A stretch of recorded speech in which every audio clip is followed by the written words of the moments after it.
ഒരു കേസും ജാമ്യം ഒന്നും കൊണ്ട് താൻ അടങ്ങുകയില്ല എന്ന് വീണ്ടും തെളിയിക്കുകയാണ് പി സി ജോർജ്. കേസും ജാമ്യം ഒന്നും അഭിപ്രായങ്ങൾ പറയുന്നതിന് തനിക്ക് വലിയ പ്രശ്നമൊന്നുമല്ലെന്നും ഇതൊന്നും പുത്തരിയല്ലെന്ന് തെളിയിക്കുകയാണ് വീണ്ടും പി സി ജോർജ്. മീനച്ചിൽ താലൂക്കിൽ നിന്നും 400ഓളം പെൺകുട്ടികളെയാണ് ലവ് ജിഹാദിലൂടെ കാണാതായിരിക്കുന്നതെന്നും അതിൽ 41 പേരെ മാത്രമാണ് തിരിച്ചു പിടിക്കാൻ പറ്റിയതെന്നും ഇന്ന് പാലായിലടുത്ത് വെടി പൊട്ടിച്ചിരിക്കുകയാണ് പി സി. KCBCയുടെ ലഹരി വിരുദ്ധ സെമിനാറിലാണ് അടുത്ത ഭൂതത്തെ പി സി ജോർജ് തുറന്നുവിട്ടിരിക്കുന്നത്.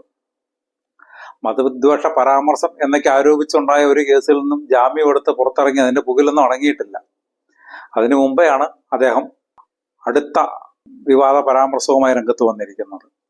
24 വയസ്സാകുമ്പോഴേ പാലക്കാരൊക്കെ പെൺകുട്ടികളെ കെട്ടിച്ചു വിടണമെന്നും ഇല്ലെങ്കിൽ ഇവരൊക്കെ റാഞ്ചിക്കൊണ്ട് പോകുമെന്നാണ് അദ്ദേഹം പറയുന്നത്.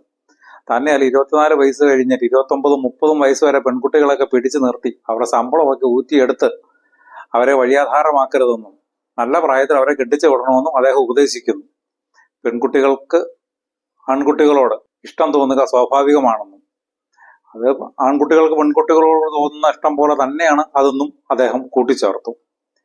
എന്തായാലും ലവ് ജിഹാദ് എന്ന വാക്ക് കേട്ട് വിരളി പിടിച്ച് മുസ്ലിം ലീഗും പോപ്പുലർ ഫ്രണ്ടും SDPIയും വെൽഫെയർ പാർട്ടിയും എല്ലാം കൂടി ഒത്തൊരുമിച്ച് ഐക്യമുന്നണിയായിട്ട് ഉടൻ പുറത്തു ചാടിയേക്കാം. കൂടെ താങ്ങായി കോൺഗ്രസും ഉണ്ടാകും, CPM ഉണ്ടാകും. എന്തായാലും സംഗതി വരാൻ പോകുന്നത് എന്തെന്ന് നമുക്ക് കാത്തിരുന്ന് കാണാം. അങ്ങനെയൊന്നും കുലുങ്ങുന്നവനല്ലല്ലോ പൂഞ്ഞാറിന്റെ ആസാൻ.